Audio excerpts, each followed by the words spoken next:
So in the previous video we had learned about procedural oriented programming concept. We had learned how did the procedural oriented programming worked, and it had certain drawbacks in POP, so it stopped. Then later, now we are going to learn about object oriented programming. Let us go on to the features of object oriented programming. Before going to the features of object oriented programming, I'll just revise you that POP consists of more and more functions into that. That means POP was giving stress on functions rather than data values. But here in object oriented programming, what happens is the stress is given more on data items, that is data values, rather than functions. Okay, before in POP the stress was given on functions rather than data values, but in OOP the stress is given on data items rather than functions. Here it makes a complete program simpler. It makes a complete program simpler by dividing it into number of objects.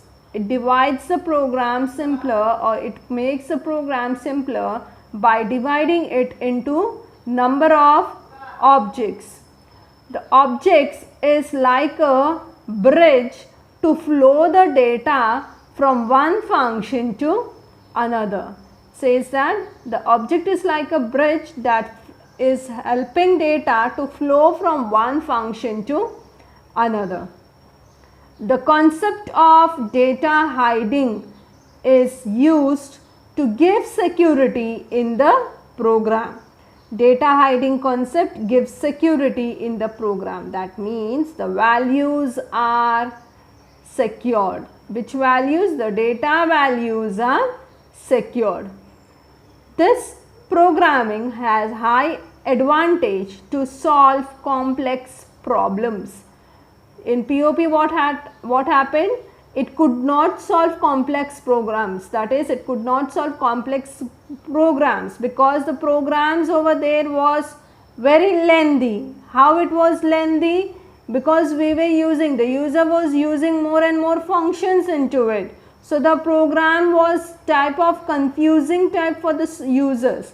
So it had disadvantage, whereas in OOP the programming is having a advantage to solve complex programs, that is complex programming codings. Okay, and examples of OOP is Java, C++ and Python. And in POP the examples of programming language was which? That is BASIC, Fortran, COBOL, C. Okay, any doubt with this slide? Okay, let us go on to the next slide. Let us have a grasping of the difference between the POP and OOP. That is, under POP the stress is put on function rather than data. Under OOP the stress is put on data rather than function. Under POP allows the data to flow freely throughout the program from one function to another, but under OOP the data is restricted.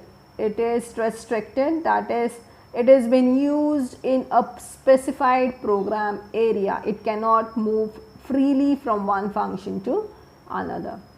Under POP it follows the top-down approach of programming, and under OOP it follows the bottom-up approach of programming.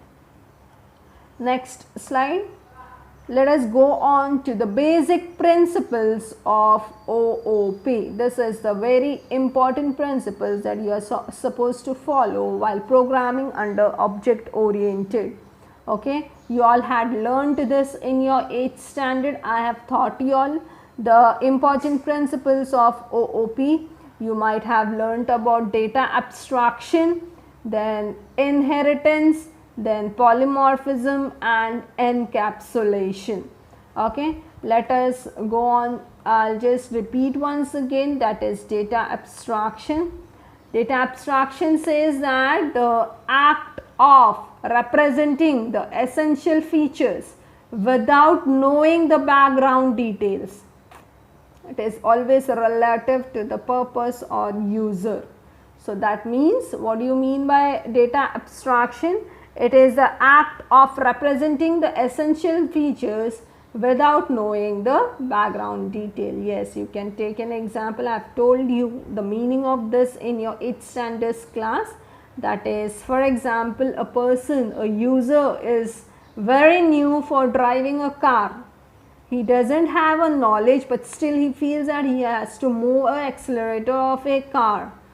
Okay, or else a person is using is operating an Apple mobile phone, but he doesn't know the features of that mobile phone, still he wants to operate it.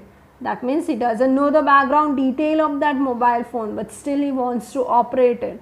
That is called as data abstraction. Or else a digital camera. The person doesn't know how to operate with a digital camera, yet he goes on pressing the buttons of it without knowing the background of it, how does it operate, is called as data abstraction. I'll once again repeat. It is an act of representing the essential features without knowing the background details, is called as data abstraction.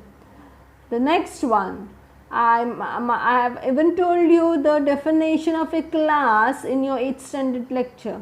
Okay, a class is a template of objects. Okay, each object of a class has some attributes and common behavior defined within a class. A class is also referred to as a blueprint or a prototype of an object. Tell me, what is an example? What example can you give for this?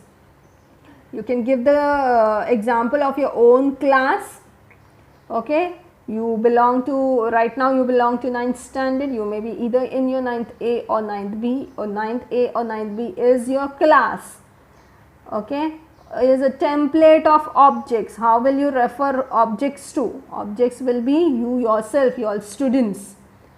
You are in 9th A or 9th B class, and the template of objects means you all, a group of students are referred to an object.